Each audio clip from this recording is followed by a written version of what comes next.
که ستاسو دشمنانو تاسو له په خوراک کې ساختونه درکړي، تعویذونه درکړي، نور در باندې څه خوړلي دي، ستا وجود کار نه کوي، پتا بیماری دي یا ستا کاروبارونه دي د وجې نه بند کړي دي، په ستا قسمه قسمه حالات راځي، د دې د اثر د ختمولو دپاره په چا مه ګرځه.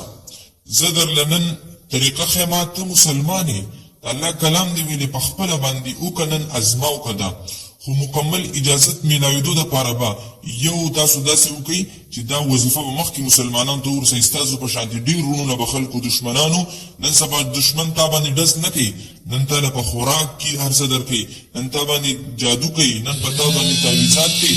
د دغې اثر ختمولو دپاره سپیشل او لاجواب طریقه درته ښیم، دا نن نه ازما وکړه. او که ستاسو په خاندان کې چاته ورکړي نو تی ورله دم که ثواب وګټه، بل چا پسې مه ګرځه. خو یو به داسې کوې چې کله دا وظیفه شروع کړې نو د هغې نه مخکې به چې څومره ستا وس کېږي ماله مه راکوه، بل چاته صدقه ورکړه، خیرات 100 روپۍ ورکړه، 200 ورکړه، 500 ورکړه، ټیک ده. او دویم دا مکمل اجازت میلاوېدو دپاره دا مخکې مسلمانانو ته ورسوه.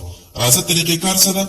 انشاءالله دا ته یو 21 دن یا هفته یا 2 که مسله دې ډېره ده نو 21 دن یې وکړه، که لږه ده نو لږې ورسې وکړه.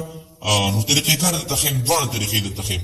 طریقې کار دا دی چې ته به د سحر چې دی په نهره باندې یو ګیلاس اوبه راواخلې او دا اخره 2 سورتونه دې ته معوذتین ویلی شي، قل اعوذ برب الفلق او قل اعوذ برب الناس. دا دواړه به یو سل یو پیره ووي، د دې نه مخکې او وروسته به یو پیره درود شریف وي چې کوم درود شریف تاله درځي، او دا عمل څه ټیم سحر مونځ نه پس پکې په نهره باندې دغه اوبه دې دم کړي، دا به اوس کې بیا به سبا له بیا اوس دغه دم کې، بیا به اوس کې، بیا به سبا له بیا دم کې، بیا به اوس کې، دغه شان څو ورځې مسلسل دا عمل وکړي. یو طریقه دا شو. انشاءالله که تا له تعویذات درکړی شوي، که تا باندې خطرناک ساختونه سکلی شوي وي، د هغې سره ستا داسې بعضې خلکو داسې دغه راویستي چې په هغې باندې ستا مردانه طاقت ختموي، داسې ساختونه خلک ورکوي ستا دشمنان.